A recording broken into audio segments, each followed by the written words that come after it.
합장 1배 올리겠습니다. 반갑습니다.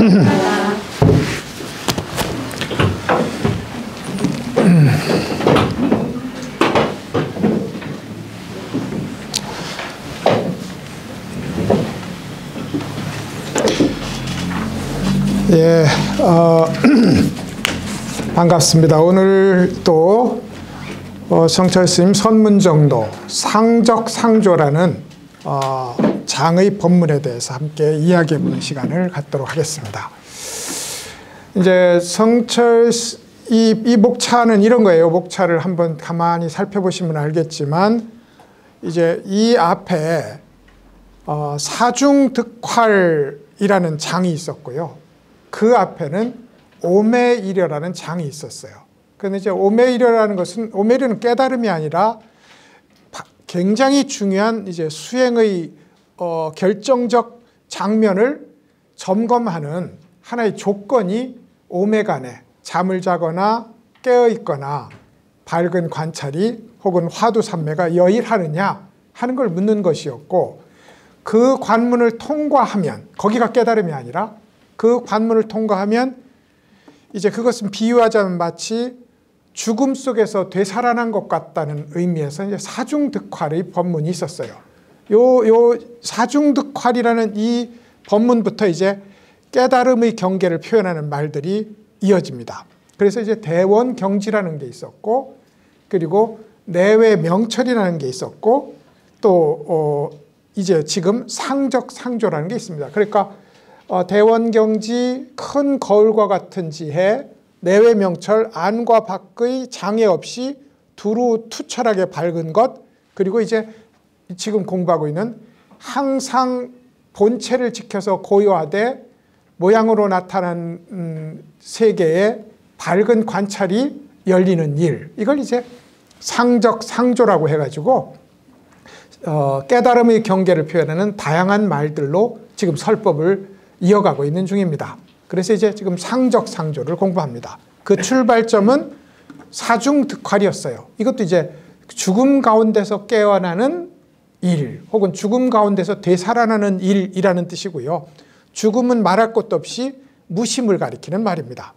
우리도 두 가지의 무심을 체험합니다. 하나는 멍청한 무심이라고 부를 수 있는 지각작용이 자고 있는, 지각작용이 소위 무감각해지는 무심이 있을 것 같고, 번뇌는 일어나지 않지만 지혜도 일어나지 않는다는 점에서 이제 이것을 흔히 이제 멍청한 무심이라고 부를 수 있겠죠. 그리고 이제 성철 스님이 강조에 맞지 않는 오매이려는 큰 무심이다. 큰 무심이다. 그리고 그 오매간에도 밝은 관찰이 이어지는 그 무심조차도 마지막의 궁극의 자리가 아니라 이것을 투과하고 지나갈 때 죽음에서 부활하는 것처럼 새로 살아나는 일이 있다. 이것을 이제 사중득활이라고 부르고, 여기부터 이제 깨달음이라고, 궁극의 깨달음이라고 부를 수 있겠다. 이런 얘기죠.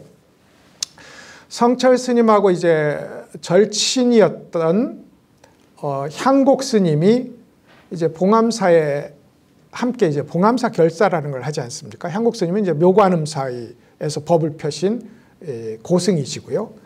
그런데 그때 향곡 스님은 이미 그 스승이 운봉 성수 스님인데 그 스님에게 견성을 인가받았어요. 그리고 이제 그 견성을 인가받은 소위 인가증을 이걸 전법계라고 부르는데, 전법계를 직접 받습니다. 그래서 이제 운봉 스님이 향곡 스님에게 준 전법계, 향곡 스님이 또 진제 스님에게 준 전법계, 이걸 지금 현재 총 묶어서 부산시 문화재로 등록돼 있거든요. 부산시 문화재로. 그러니까 운봉 성수 스님이라는 분에게 받은 깨달음을 인가받는 소위 인가증을 받았는데, 성철 스님이 그런 얘기를 하는 거예요. 그러니까 둘이 친구시였으니까요. 죽은 사람을 말이죠. 완전히 죽여야. 죽은 사람을 완전하게 죽여야 비로소 산 사람을 볼 것이다. 한문에 있어요. 죽은 사람을 또 죽여. 죽은 사람, 참 선가의 말은 살벌하다는 것을 인정해 주셔야 됩니다. 죽은 사람을 또 죽여야 비로소 산 사람을 볼 것이다. 이 말이 무슨 뜻인지 알겠는가 하고 물어요. 근데 이미 깨달음을 인가받고 선종의 여러 공안에 막힘없이 통하던 향곡스님이 솔직하게 대답을 못합니다. 대답을. 그래서 이제 담벼락을 마주한 것과 같았다. 이런 이제 회고담을 직접 하십니다. 그리고는 이제 37, 21일 동안 그야말로 죽음과 같은 무심 속에서 비가 와도 비를 맞는 줄 모르고 밥을 먹어도 밥을 먹는 줄 모르고 잠을 안 잤거나 잠을 자도 자는 줄 모르고 걸어도 걷는 줄 모르는 그야말로 철저한 무심 속에서 37, 21일간을 이제 지내다가 이제 문득 밝은 관찰로 돌아와 보니 자기 앞에 손이 이렇게 왔다 갔다 하는 거예요. 이 손을 보고 깨달았다는 겁니다. 그리고 나서는 이제 성철스님하고 싸우기 시작합니다. 성철스님의 깨달음은 별거 아니다. 그래가지고 성철스님을 밖에 쫓기도 하고 둘이 투닥거리기도 하고 또 조금 있다 보면 또 둘이 만나서 껄껄거리기도 하고. 그러면 있잖아요. 싸운 것은 너와 나의 차별성 때문에 싸우는 겁니다. 이 세상에 제일 좋은 것은 밥이다. 이 세상에 제일 좋은 것은 빵이다. 얼마든지 이럴 수 있잖아요. 다르게 자랐으니까. 업이 다르니까. 그 다르게 확인한 깨달음 때문에 다름 때문에 싸우게 되고 같음 때문에 아무리 싸워봤자 그것이 같은 자리에서 일어난다는 걸 알고 또 껄껄거리기를 반복하는 그 일이 봉암사에서도 계속됐고 묘간음사에서도 계속됐어요. 그러니까 이제 그것이 아마도 한국 불교사의 사중득활, 죽음 속에서 다시 살아나는 그 일의 전형적인 계기, 전형적인 사건이었다고 이제 이야기를 할 수 있습니다. 또 재밌게도 사중득활을 주장했던 성철 스님이 또 그 사건을 촉발한 주인공이기도 하고요. 이래서 이제 사중득활이라고 해도 좋고 대원경지라고 해도 좋고 내외 명철이라고 해도 좋고 이제 상적, 상조라고 해도 좋을 깨달음의 경계를 이제 두 분이 충분히 보여주고 충분히 활용한 그 흔적이 이제 우리 현대불교의 이제 굉장히 멋진 페이지로 남아있는 거잖아요. 그래서 이제 오늘의 이 상적, 상조 이야기도 기본적으로는 제가 뭐라고 말씀드렸냐면 불교는 부처님의 그러함을 알아서 부처님을 사랑하고 부처님을 흉내내고 부처님을 닮아서 궁극적으로 부처가 되는 것이 불교 공부의 전부이다. 전부다. 그래서 부처님을 사랑하려니 자주 봐야 돼요. 자주 봐야 되니 절에도 자주 오고 경전도 자주 읽고 참선도 자주 합니다. 연불도 자주 하고. 그러다 보면 진정으로 사랑하고 나도 부처님처럼 살고 싶다는 생각이 저절로 나니 이제 그야말로 진지한 불자로 육바라밀도 실천하고 팔정도도 실천하면서 점점 닮아가요. 닮아가는 것이 수행이거든요. 그러다가 궁극적으로 아무리 떼어내도 부처님하고 완전하게 동일한 자리에 도달했을 때 그것을 우리가 깨달음이라고 하는데 상적, 상조가 곧 그렇습니다. 그럼 이제 부처님이 이런 거예요. 석가모니 부처님은 육신을 가지고 나타났다 사라지셨지만 온 우주법계를 한 몸으로 가지고 있는 법신 부처님이 있을 거잖아요. 그리고 그 법신 부처님의 본체는 첫째, 불생불멸입니다. 예, 불생불멸이에요. 반야가 불생불멸이고 본래 깨달음이 불생불멸이고 진여가 불생불멸이고 법신이 불생불멸입니다. 같은 말이다 이 말이죠. 같은 말이에요. 그러니까 불생불멸이니까 거기는 변화한 적이 없어요. 그래서 고요합니다. 그래서 고요해요. 부처의 자리는 고요하다고요. 옛날부터 한 걸음도 움직이지 않는 그 자리를 가리켜서 부처라고 부른다는 말이 있단 말입니다. 그런데 부처는 그런 고요함, 무생물의 고요함만 있는 것이 아니라 우주 법계의 모든 중생들의 마음속에 무수한 84,000 번뇌를 일으키는 것을 손바닥에 구슬처럼 안다 이 말입니다. 한결같이 다 알아. 그것은 이런 겁니다. 물의 근원을 정확하고 있으면 물의 하류를 지배할 수 있잖아요. 그것처럼 움직이지 않는 자리를 쥐고 있으면 움직이는 자리는 자동으로 알게 됩니다. 자동으로. 그것을 장악할 수 있으니까요. 그런 의미에서 표현을 이렇게 합니다.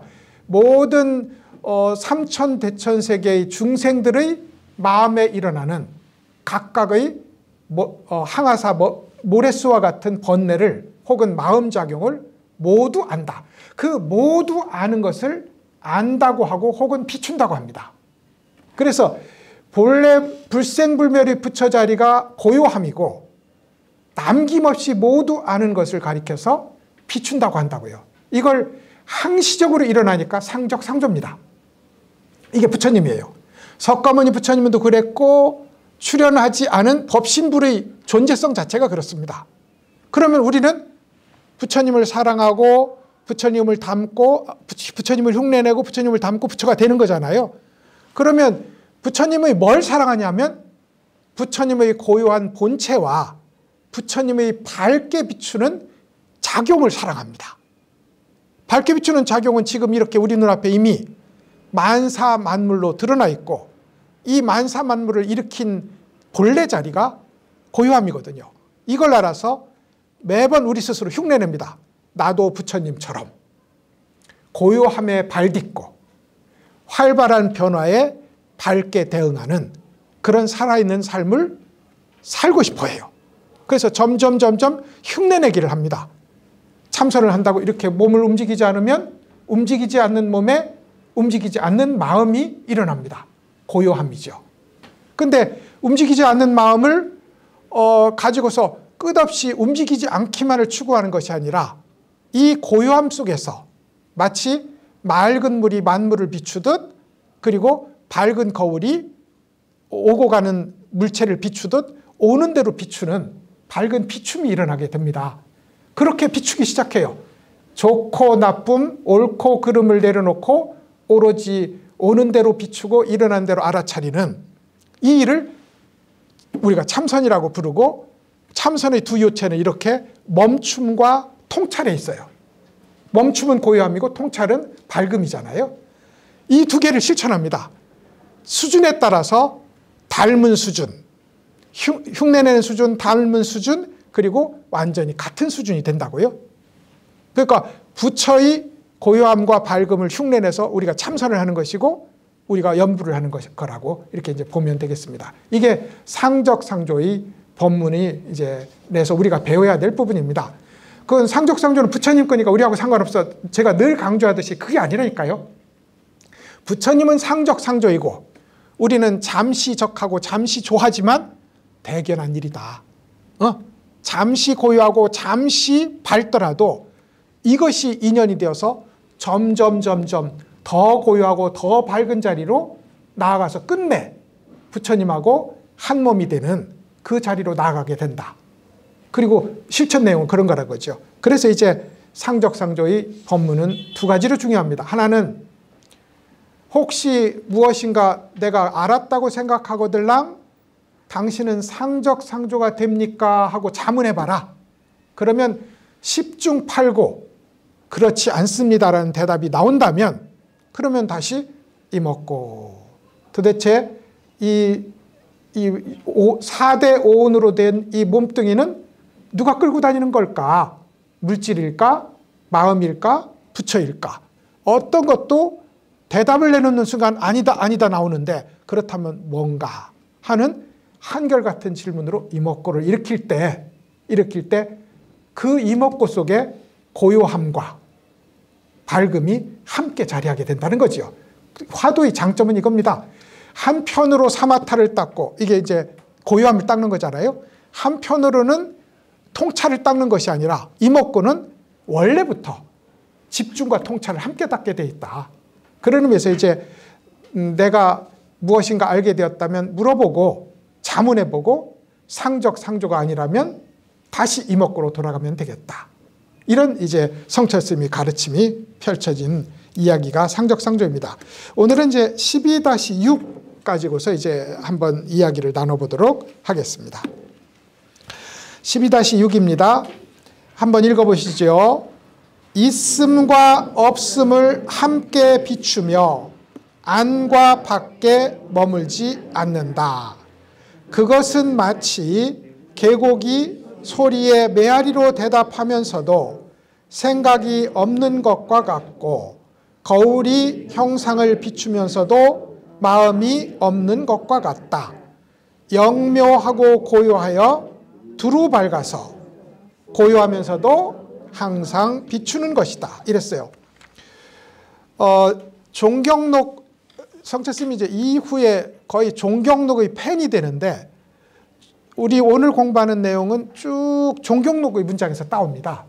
영명연수스님이라는 천태하게 밝았고 참선에 밝았고 모든 교리에 밝았는데 한마디로 이야기하자면 참선의 안목으로 모든 교리를 용광로에 넣어서 완전히 녹여낸 그런 분이었고 말하자면 성철스님의 모델 중에 하나였다. 이 영명연수스님은 그랬단 말이죠. 근데 종경록의 제일 큰 내용이 문답장입니다. 궁금한 것을 질문하고 그에 대해서 교리와 체험을 섞어서 확고한 대답을 내주는 방식으로 이제 문장이 구성되어 있는데 이건 문답장에 나오는 거예요. 그래서 이제 이런 질문을 합니다. 우리가 안다고 하는 것은 뭐냐? 안다고 하는 것은 이렇게 들어올리면 들어올린 교수, 들어올린 볼펜, 빨간색, 보는 나, 다양한 나눔을 중심으로 하는 이걸 가리켜서 우리는 안다고 합니다. 안다고. 근데 부처가 깨달아서 아는 것도 혹 그런 것일까요? 라고 물어요. 다 이렇게 생각하겠죠. 부처는 나가 없다는데 깨달으면 그러면 어떻게 압니까? 이거랑 동일한 얘기인데 이렇게 이제 질문합니다. 안다는 것은 남자인지 여자인지 안다는 뜻이고 안다는 것은 큰 것인지 작은 것인지 안다는 뜻이고 안다는 것은 나인지 너인지 안다는 것인데 부처님은 그게 사라졌다는데 도대체 그럼 부처님은 어떻게 안다는 것입니까? 이렇게 물은 거예요. 그러자 그 대답이 있음과 없음을 함께 비추며 안과 밖에 머물지 않는다 이랬어요. 있음이라는 것, 이걸 반야신경에서는 색이라고 표현했어요. 색이라는 것은 우리의 눈앞에 인지 가능한 방식으로, 인식 가능한 방식으로 드러난 현상은 모두 색이라고 표현할 수 있고 있음이라고 표현할 수 있습니다.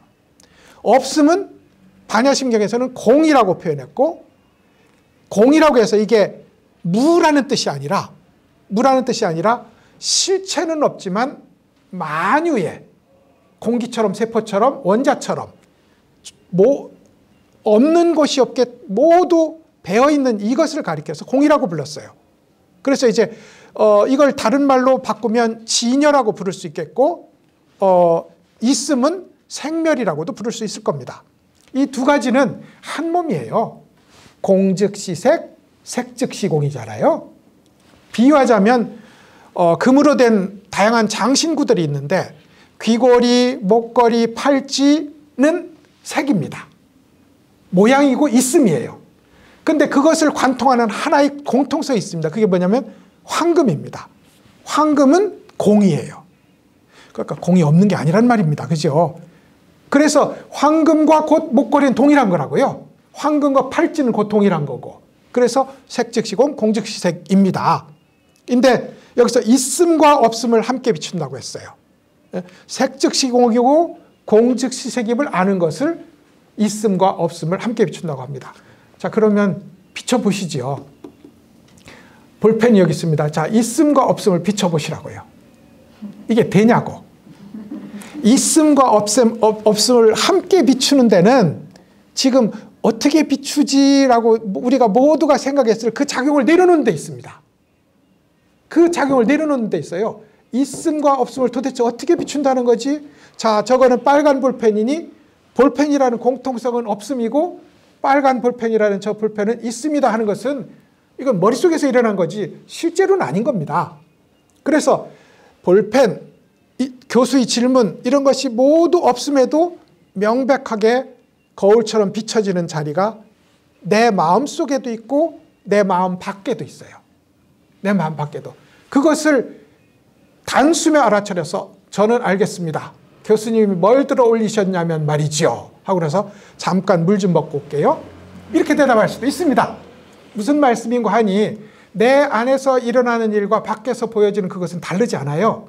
다르지 않아. 그래서 있음과 없음을 함께 비춘다. 이것은 논리적으로는 색즉시공 공즉시색이지만 진공묘유이지만 그리고 상적상조지만 이걸 아는 방식으로는 알 수 없습니다.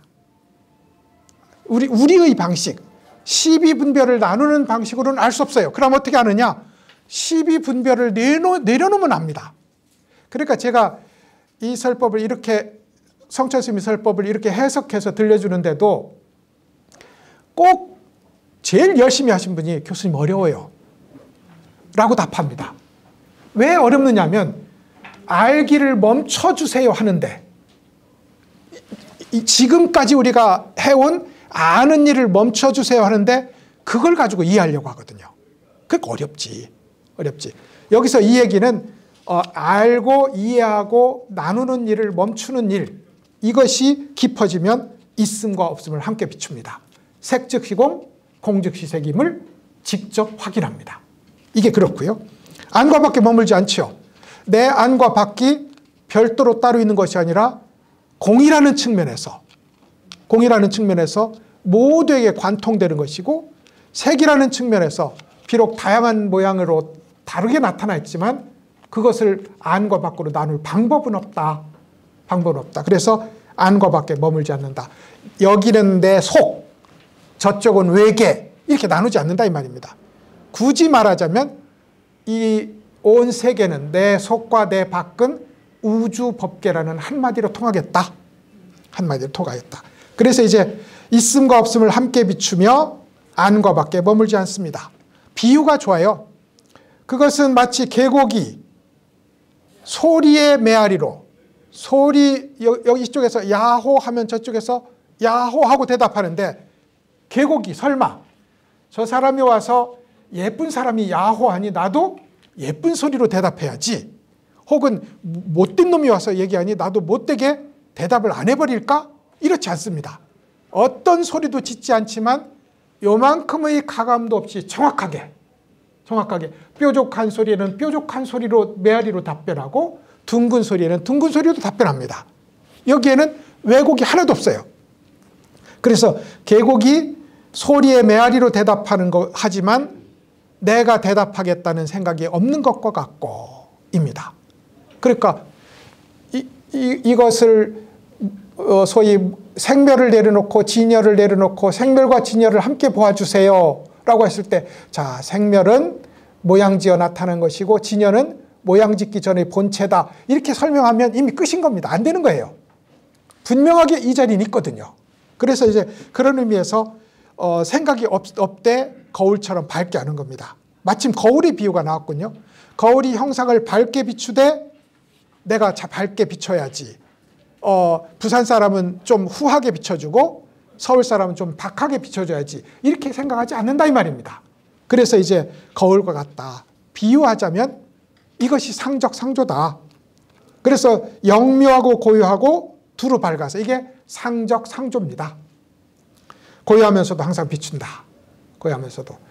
본체임으로 불생불멸임으로 움직이지 않습니다. 우리 참선도 그렇습니다.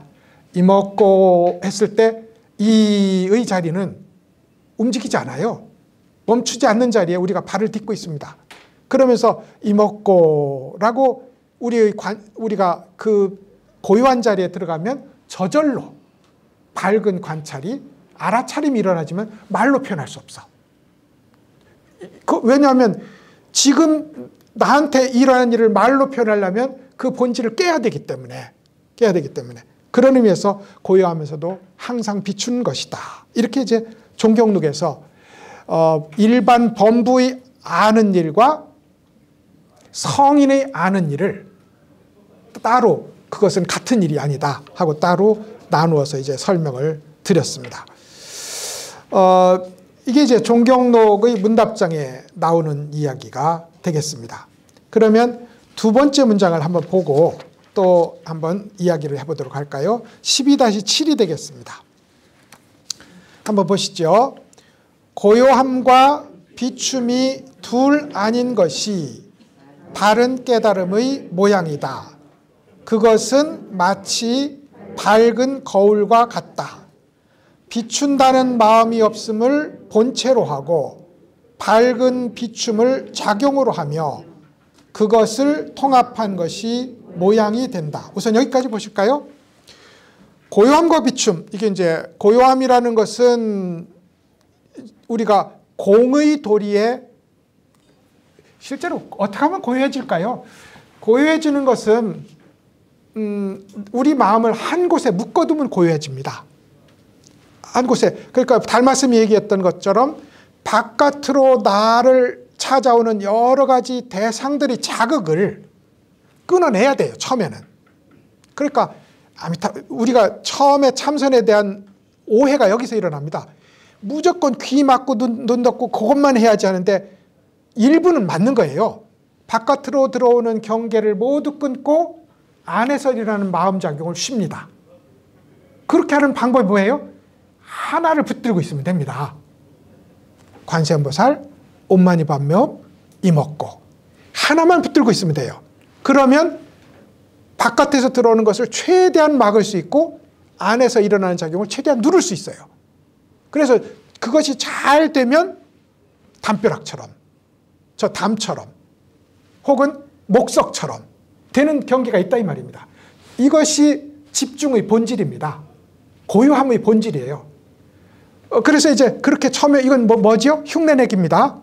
흉내내기, 억지 흉내를 통해서 거기 가요. 그래서 우리가 반복은 엄청 중요합니다.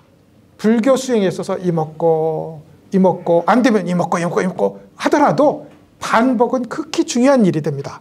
한 번 화두를 잡으면 그래서 동정간에 몽중간에 숙면 중에도 이먹고가 지속돼야 된다는 그 일이 이제 고요함을 만들어내는데 중요한 계기이기 때문에 그렇습니다. 근데 그와 동시에 그 고요함과 동시에 바깥의 사물에 대해서 이제까지 우리가 아는 분별하는 방식이 아닌 코로 공기를 들어 마시는 방식 혹은 스폰지가 물을 빨아들이는 방식으로 열려 있을 필요가 있습니다. 열려 있을 필요가. 그래서 이제 그 열려 있는 일을 실천하는 것을 밝은 비춤이라고 부르는 거예요. 가능하면 제일 좋은 방식은 내가 그것을 보는 것보다는 그냥 나와 우주를 합한 곳에 우주만큼 큰 눈 하나를 세우는 것이 제일 좋습니다. 그게 이목고 속에 통일되어 있어요. 무슨 말씀인지 알겠죠? 이목고 속에는 반복을 통해서 정신을 집중하는 작용이 하나 통일되어 있고 이 먹고잖아요. 먹고라는 이 의문사 속에는 모든 것을 비추어 밝게 놓치지 않으려고 하는 인지작용이 늘 자극받고 있어요. 그런 의미에서 이제 우리는 소위 비춤과 고요함을 수행을 통해서 이제 성취를 하게 됩니다. 그게 고요함과 비춤이 둘 아닌 것. 처음에는 공부하는 인연에 따라서 처음에는 집중을 강조하는 사람도 있고 처음에는 밝은 알아차림을 강조하는 경우도 있습니다. 이거는 어떤 게 낫다고는 하지 못합니다. 그래서 아직도 남방에서는 집중하는 걸 사마타라고 부르고 밝은 관찰을 유지하는 것을 통찰하는 것을 윗바사나라고 부릅니다. 그리고 갈라서 말해요. 사마타 파, 그 다음에 윗바사나 파 나눠서 하고 명상도 사마타 명상, 윗바사나 명상이라고 나눠서 얘기합니다. 우리는 그렇게 안 합니다. 우리는 처음부터 사마타와 윗바사나, 고요함과 밝은 관찰이 함께 일어나는 참선을 하기를 요구합니다. 방법이 옳아야 나아가는 도착점도 옳거든요. 방법이. 그래서 이제 대승은 처음부터 방법부터 대승입니다. 대승이라서 이제 이것을 통합한 방식, 동시에 실천하는 방식, 유식한 말로 지관쌍운이라고 부릅니다. 멈춤과 통찰을 함께 운용한다 이 말입니다. 그래서 이게 고요함과 비춤이 둘 아는 것이 바른 깨달음의 모양이다. 바른 깨달음이 고요함과 비춤이 둘 아니라면 바른 깨달음에 도달하기 위한 우리의 실천 역시 고요함과 비춤을 둘 아니게 운용해야 된다. 마치 수레가 잘 가려면 바퀴가 두 개가 있어야 되는 것처럼 하나는 고요함의 바퀴, 하나는 밝음의 바퀴. 근데 해보면요, 이게 둘이 아닐 수가 없는 거예요. 이렇게 많은 설명이 필요하지만 실제로 명상을 해보고 우리가 참선을 해보고 연부를 해보면 이게 두 바퀴가 아니면 안 굴러가는 거예요. 관찰이 없으면 집중이 안 일어납니다. 집중이 없으면 관찰이 안 일어나고요. 제가 아마도 누군가 이런 비유를 했던 것 같긴 한데 볼록 렌즈로 불을 일으키려면 볼록 렌즈가 만드는 비추는 원이 멀수록 모여지는 점은 더 뾰족해져요. 그렇잖아요. 이렇게 비추는 것보다 이렇게 멀리 비출수록 더 비추는 점이 세지잖아요. 그래야 불이 일어나고요. 모이는 점을 고요함이라고 부르고 넓게 비추는 것을 밝음이라고 부른다면 이 두 개가 한 몸이라야 불을 일으켜요. 참선도 그렇습니다. 그래서 고요함과 비춤이 둘 아닌 것이 바른 깨달음의 모양이다 이랬습니다. 그것은 거울과 같다. 이미 설명드린 바와 같죠. 거울은 첫째로는 명확하게 모든 것을 비추지만 첫째, 내가 너를 비춘다는 마음이 없다. 그러므로 고요하다. 그런데 비춘다는 마음이 없으므로 서울 사람은 뚱뚱하게 비추고 부산 사람은 날씬하게 비추지 않습니다. 서울 사람이나 부산 사람이나 평등하게 비춤으로 정확하게 비추기 때문에 밝게 비춰요. 이게 작용입니다. 이게 작용. 그래서 비춘다는 마음이 없음을 본체로 하고 밝은 비춤을 작용으로 하는 것. 이걸 통합한 것이 거울이라는 모양이 된다 이 말입니다. 그리고 이게 바른 참선이다. 혹은 이게 바른 깨달음이다. 이렇게 이제 이야기를 하게 됩니다. 그 다음 문장 읽어보시죠. 또한 그것은 선종에서 말하는 바와 같이 본체와 한 몸인 화룡으로 스스로 알며 화룡과 본체인 한 몸인 본체로서 항상 고요하다. 암과 고요함이 둘 아닌 이것이 깨달은 마음의 모양이다. 예, 뭐 한문으로 그냥 둔 거나 한글로 번역한 거나 다를 바 없이 어렵군요. 동양 철학에 특히 이제 불교의 논리에 체용이라고 부르는 본체와 화룡이라고 부르는 중요한 개념이 있어요. 이것은 이제 예를 들어서 등불이 있습니다. 이렇게 예쁜 등불이 있어요. 근데 이 등불은 우리를 볼펜을 보게 하고 글을 볼 수 있도록 하는 빛을 선물합니다. 그러면 이 등불은 본체고 이 불꽃은 본체고 빛은 화룡입니다. 작용이에요. 근데 이 둘을 나눌 수가 없습니다. 둘을 나눌 수가 없어. 그러니까 예를 들어서 목마른 사람에게 물을 떠주는 것은 작용이고 속에 사람을 사랑하는 마음은 본체입니다. 이 사람을 사랑하고 존중하는 이 마음과 물을 떠주는 행위를 나눌 수가 없어요. 나눌 수가 없어. 그런 의미에서 본체와 화룡을 나눌 수가 없는데 여기서는 이렇게 했습니다. 말하자면 등불의 빛은 이게 화룡입니다. 등불과 한 몸이다. 그래서 본체와 한 몸인 화룡입니다. 그러니까 이것은 내가 그것을 비출 필요가 없어요. 이게 한 몸이기 때문에 스스로 알아요. 내 발바닥이 아픈 걸 내가 가서 만져보고 알 필요는 없는 겁니다. 그런 것처럼 이 세상의 만사만물을 아는 이 일을 우리가 밝은 비춤이라고 하는데 그건 스스로 자명하게 내 몸처럼 알고 있다고요. 본체와 하나이므로. 그래서 본체와 한 몸인 화룡으로 스스로 알며 이게 반야이고요. 비춤입니다. 우리도 여러분 나와 대상을 나눠놓고 나니 나만 압니다. 나도 사실은 몰라요. 나와 대상을 나눠놓고 나니. 만약에 우리가 나와 대상을 나누기를 멈추면 남을 아는 일은 기적이 아닙니다. 나와 남을 나누기를 멈추잖아요. 그러면 남의 마음, 남의 아픔을 아는 일은 그게 기적이 아니라고, 당연한 거라고. 지금 이게 문제야. 나를 나눠놓고 나니 본래 서로 통하게 돼 있는데, 당신이 아프면 내가 아픈 줄, 내 손이 아프면 내 발이 불편하듯이 본래 알게 돼 있는데 나누다 보니 모르는 거예요. 세상이 파편화된 겁니다. 그래서 이제, 그런데 여기서는 이제 소위 등불의 빛이 모든 것을 비추듯 우리의 알미라는 것도 본래 저절로 알게 돼 있다고요.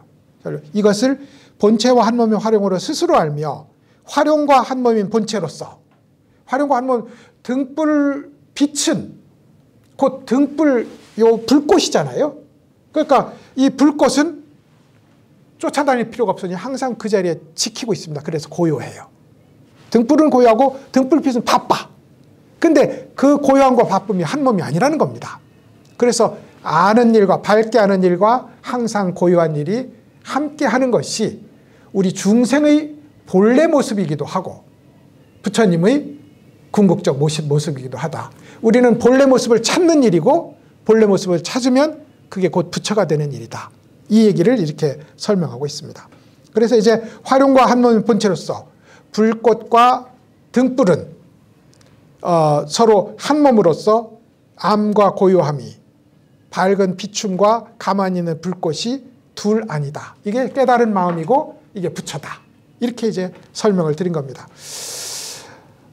굉장히 쉬운 얘기인데 아까 그 등불빛과 등불, 이건 당연한 상식의 얘기거든요. 부처의 지혜는 상식이다. 이 세상의 본질이 부처의 지혜다. 이렇게 부르는 거예요. 그래서 이제 화엄경에서 나온 얘기고 이것을 지난번에 설명드렸던 청량국사 진관 스님이라는 분이 설명을 합니다. 해설을 해요. 그래서 이제 사실 화엄경은 인도에서 이제 생겨났을 거 아니에요. 인도에서는 용수보살이 화엄경을 용궁에 들어갔다 가져왔다고 합니다. 용궁에 들어갔다가 그때는 용궁을 마음대로 드나들었어요. 그래서 이제 용수보살이 엄청난 경학자이고 깨달은 분이고 작은 석가모니 부처님이라고 부르는 분이었는데 그야말로 바라문교의 교리, 소승의 교리, 대승의 교리에 대해서 모르는 게 없었어요. 보기만 하면 다 외우는 거예요. 그러니까 이 세상에 내가 외우지 못하는 글은 없다 하는데 용왕이 초청을 합니다. 우리 용궁에 가서 좀 봅시다. 그러니까 가서 보니 봐도 끝이 없는 경전이 나오는 겁니다. 그래서 이걸 내가 다 볼 수는 없겠다. 그리고는 이제 반야경전을 열심히 보다 내려놓고 화엄경을 들고 나옵니다. 그래서 이제 용수보살이 불교에 일어난 모든 종파의 비조예요. 종사예요. 그러니까 모든 경전의 근거를 용수보살에서 찾습니다. 용수보살에서 찾는데 그중에 제일 유명한 것이 이제 화엄경이 되겠습니다.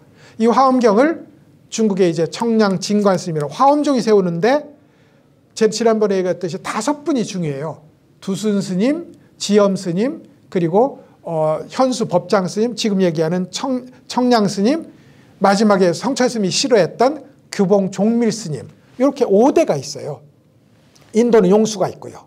용수가 있고 이렇게 이제 굉장히 뚜렷한 맥으로 내려오는 것이 화엄종의 맥이 됩니다. 그 중에 이제 진관 스님이 설명한 그런 이야기가 여기 남아 있습니다.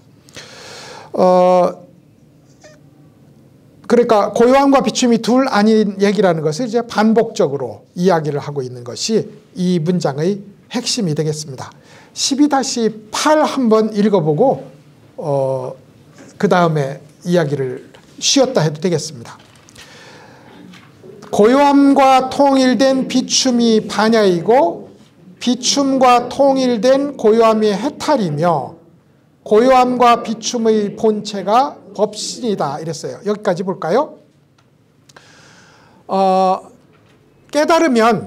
깨달은 분을 우리가 깨달은 분은 이런 요소로 이루어져 있다. 우리는 뭘로 이루어졌죠? 우리는 욕망 덩어리잖아요. 그러니까 우리는 욕망으로 이루어져 있습니다. 조금 배고프면 밥 먹고 싶고 또 잠자고 싶고 또 이성을 사랑하고 싶고 하는 이런 욕망 덩어리로 이루어져 있다면 부처는 무엇으로 이루어졌을까? 그러면 첫째로는 지혜 덩어리로 이루어져 있습니다. 반야지혜로 이루어졌어요. 그러면 다른 한편으로는 그러면 부처는 반야지혜로 뭘 할까? 우리를 구성하고 세계를 구성하는 어떤 것에도 궁극의 실체가 없으므로 거기에 묶일 필요가 없다 하고 스스로 풀어낸 해탈이라는 덕을 갖고 있습니다. 해탈이라는 덕. 그리고는 이 해탈과 반야를 한 몸으로 잡는 법신이라는 악교풀과 같은 이렇게 비유도 합니다. 악교풀이 있어야 물감을 뒤섞거든요. 그래야 여기다 칠한다고요. 그런데 우리는 여기다 빨간색을 칠하면 빨간색만 보지만 빨간색을 세상에 있도록 하는 힘은 악교풀이거든요. 악교풀이라고요. 그래서 악교풀과 같은 법신이 하나 있다. 그런 의미에서 해탈과 반야라는 뚜렷한 색깔을 드러내기 위한 악교풀이라는 법신, 이 세 가지를 갖춘 것이 부처의 세 덕이다. 부처라는 사람은 이 세 가지로 이루어졌다 이 말입니다. 근데 이제 이것도 화엄경에 대한 청량 스님의 설명서인데요. 그런데 이걸 고요함과 밝은 비춤이라는 것으로 설명할 수 있겠다 이 말입니다. 반야는 말할 것도 없이 비춤입니다. 그죠? 반야는 말할 것도 없이 비춤인데 화엄에서 혹은 대승에서 말하는 비춤은 언제나 그 본체라는 등불을 잊지 않아요. 고요한 부처라는 본체를 잊지 않아요. 그래서 고요함과 통일된 비춤입니다. 고요함을 전제로 한 비춤이야. 고요함을 전제로. 이것이 반야이고, 해탈은 이제 우리가 시끄러운 속 시끄러운 일이 사라졌으니까 해탈이잖아요. 그러니까 본질적으로 고요함인데 이 고요함은 어디서 오느냐면 오온이 개공함을 보는 데서 옵니다. 예? 오온이 공함을 보는 데서 와요. 그런 의미에서 비춤을 전제로 한, 비춤을 밝은 알아차림을 전제로 한 고요함이 해탈이다 이 말이죠. 그리고 나서 이것을 합친 것이 본체로서의 법신이다. 이렇게 설명을 합니다. 굉장히 교리사적으로 엄청 해박한 그런 이제 논리적 정리가 있어야 나올 수 있는 얘기가 되겠습니다. 이것을 뒷부분에 어떻게 번역하냐면 둥근 구슬 같다. 둥근 구슬 같다. 보시죠. 야명주라는 구슬이 있어요. 이 야명주라는 구슬은 불을 끄고 이걸 달아놓으면 이제 여기를 밝게 비춘다 이 말입니다. 전설의 구슬이죠.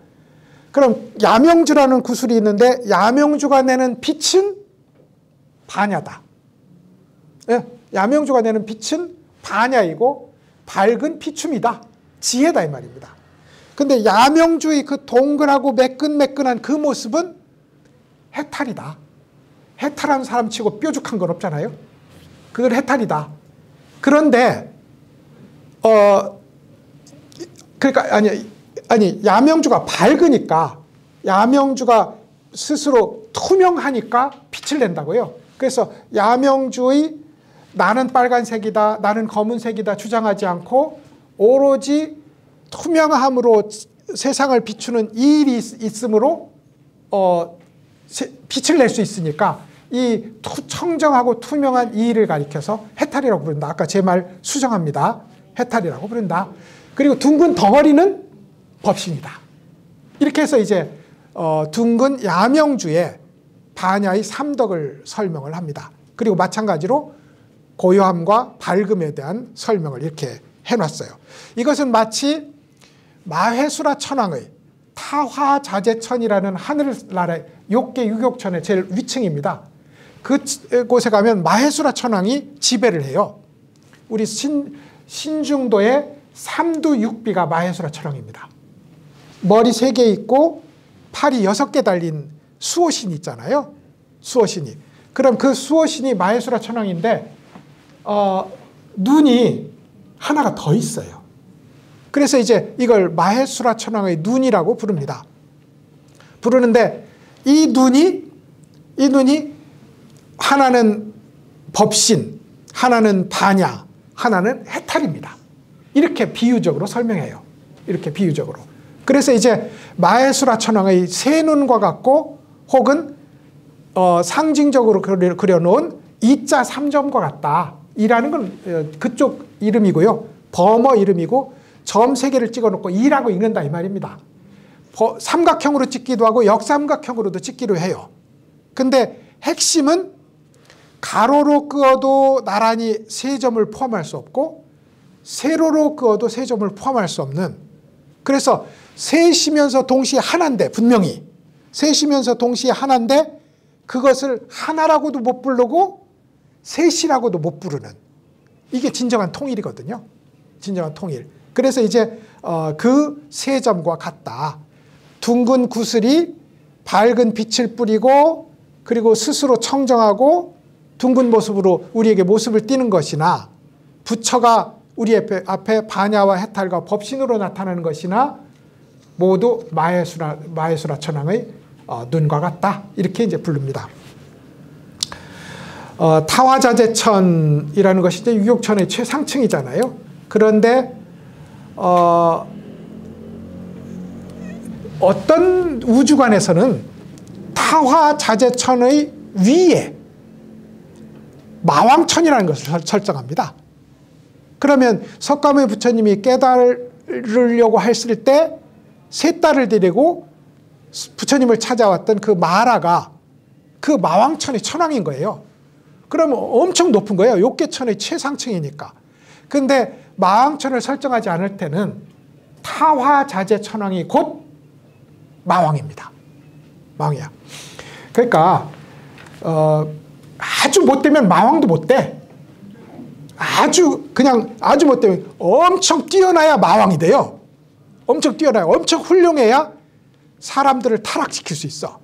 그러니 우리 앞에 어떤 사람이 엄청 훌륭한 사람이 왔을 때 조심해야 됩니다.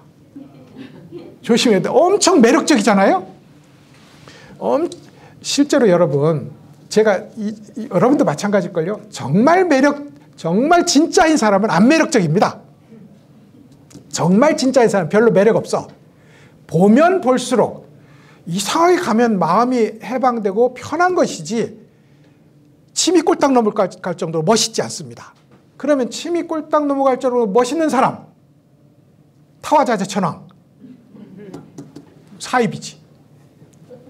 그래서 사이비는 꼴딱 넘어가게 우리를 유혹합니다. 신통력도 부리고 언변도 부리고 친절도 베풀고. 근데 문제는 조심해야 된다. 특히 나를 칭찬하면서 올 때, 나를 칭찬하고 이렇게 올 때는 틀림없이 위험하다. 이게 이제 타화자재천왕에 대한 얘기를 보면서 저는 늘 생각합니다. 어떻게 제일 높은 유격천의 최상층의 왕이 마왕일까? 생각해보면 그럴 수밖에 없겠구나. 이런 생각이 드는 거죠. 자, 조금 설명을 좀 생략한 부분도 있는데 마침 딱 50분이 됐으니까요. 잠깐 쉬었다가 그 다음 얘기를 나누도록 하시죠.